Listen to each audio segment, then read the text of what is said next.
Millennium development goals and sustainable development goals बहुत important हैं UGC NET exam 1 के लिए। तो आज याद करते हैं सारे MDGs and SDGs with the help of some tricks.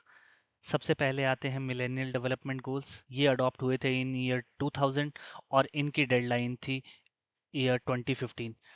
तो सबसे पहले तो आपसे ये पूछा जा सकता है कि इनके इफेक्टिव पीरियड क्या था, तो आपको याद रखना है फ्रॉम ईयर 2000 टू 2015। इसके बाद आठों एमडीजीज का नंबर आपसे पूछा जा सकता है। तो इसके लिए ट्रिक है हमारे पास, गरीबी हटाओ, पढ़ाओ, महिलाओं को बढ़ाओ, बच्चों माताओं को बचाओ, बीमारी मिटाओ, पर्यावरण और वैश्विक साझेदारी निभाओ। सबसे पहले गरीबी हटाओ। तो MDG 1, eradicate extreme poverty and hunger. पढ़ाओ, अचीव यूनिवर्सल प्राइमरी एजुकेशन। महिलाओं को बढ़ाओ, promote gender equality and empower women.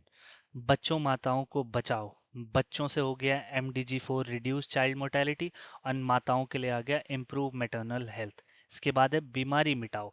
तो MDG 6, combat HIV malaria and other diseases. पर्यावरण से हो गया MDG 7, एंश्योर एनवायरमेंटल सस्टेनेबिलिटी। वैश्विक साझेदारी निभाओ, यानी MDG 8, global partnership for development. इसके बाद 2015 में MDGs का इफेक्टिव पीरियड खत्म होने के बाद शुरू होते हैं सस्टेनेबल डेवलपमेंट गोल्स।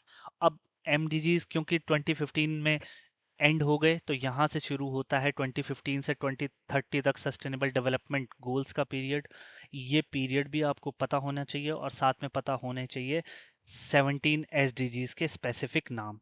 तो इन नामों को याद करने के लिए पहले तो इन 17 SDGs को 4 अलग अलग ब्लॉक में डिवाइड कर लेते हैं। पहला ब्लॉक, दूसरा, तीसरा एंड लास्ट फोर्थ ब्लॉक। पहले ब्लॉक में हम पावर्टी से रिलेटेड बात करेंगे, तो पहले 5 SDGs जो हमारे पावर्टी से रिलेटेड हैं। दूसरे SDGs में हम एनर्जी, वाटर, वर्क या इंडस्ट्रीज की बात करेंगे। तीसरे में हम सस्टेनेबिलिटी या क्लाइमेट चेंज की बात करेंगे, और फोर्थ ब्लॉक में हम बात करेंगे शांति और वैश्विक साझेदारी की। यानी सबसे आसान इस ब्लॉक को ही याद रखना है, PP टर्म याद रख लेनी है हमने से, पीस एंड पार्टनरशिप। SDG 16 है पीस, जस्टिस एंड इंस्टीट्यूशंस, और SDG 7 है पार्टनरशिप फॉर गोल्स। तो फोर्थ ब्लॉक को सबसे पहले हमने पीस एंड पार्टनरशिप से याद रख लिया। अब चलते हैं फर्स्ट ब्लॉक पे। फर्स्ट ब्लॉक है हमारा रिलेटेड टू पावर्टी। गरीबी होगी तो हंगर होगी, पुअर हेल्थ होगी, एजुकेशन नहीं मिल पाएगी, और जेंडर इनइक्वालिटी बढ़ेगी। यानी ये सारे फॉल आउट गरीबी के ही हैं। पावर्टी हुई तो हंगर आएगी, भुखमरी होगी, पुअर हेल्थ होगी, लैक ऑफ एजुकेशन होगा, एंड जेंडर इनइक्वालिटी बढ़ेगी। यानी पावर्टी से हो गया हमारा SDG 1, no poverty. Second hunger से हो गया हमारा जीरो हंगर। थर्ड हेल्थ से रिलेटेड है हमारा good health and wellbeing. Fourth education से रिलेटेड है हमारा quality education. And fifth gender inequality. यानी पहला ब्लॉक पावर्टी के फॉल आउट हैं hunger, poor health, lack of education and gender equality. No poverty पहला SDG, जीरो हंगर दूसरा SDG, good health and wellbeing तीसरा SDG, फोर्थ SDG है हमारा quality education, and fifth है हमारा जेंडर इनइक्वालिटी। तो फर्स्ट ब्लॉक को याद रखने के लिए हमने पावर्टी कीवर्ड पकड़ लिया, एंड देन इसके ही फॉल आउट्स हैं सारे।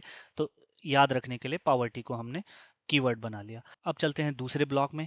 अब इसको याद रखने के लिए हमने सिंपल विजुअलाइजेशन टेक्निक याद रखनी है कि अगर वाटर, इलेक्ट्रिसिटी और जॉब मिलेगी तो इंडस्ट्रीज आगे बढ़ेंगी और इनइक्वालिटी कम होगी। अगर क्लीन वाटर, एनर्जी और जॉब्स लोगों को मिलेंगी तो इंडस्ट्री बढ़ेंगी, इनइक्वालिटी कम होगी। वाटर से रिलेटेड है हमारा SDG नंबर 6, जो कहता है clean water and sanitation. Then आता है एनर्जी से रिलेटेड हमारा अफोर्डेबल एंड क्लीन एनर्जी।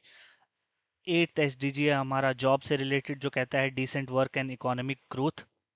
यानी वाटर, एनर्जी और वर्क मिला तो इंडस्ट्री बढ़ेंगी। तो ये है हमारा SDG 9, industry, innovation and infrastructure.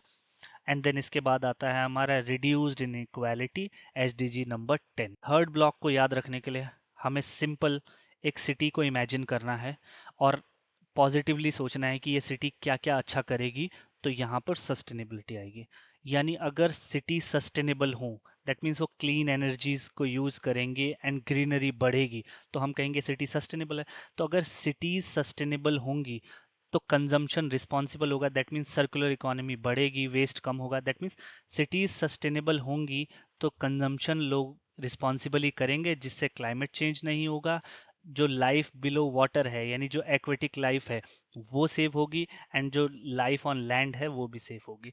तो सिटीज सस्टेनेबल सिटीज होंगी तो कंजम्पशन रिस्पॉन्सिबल होगा, क्लाइमेट चेंज नहीं होगा, लाइफ बिलो वाटर सेव होगी and life on land save होगी।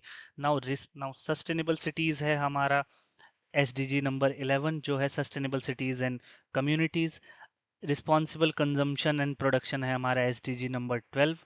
क्लाइमेट चेंज है हमारा एसडीजी नंबर 13। एसडीजी 14 है life below water and life on land है हमारा SDG number 15। And SDG 16 and 17 peace and justice and shared partnership for goals, ये हैं हमारे एसडीजी नंबर 16 एंड 17। तो इस तरीके से आप 8 एमडीजीज एंड 17 एसडीजीज को याद रख सकते हैं।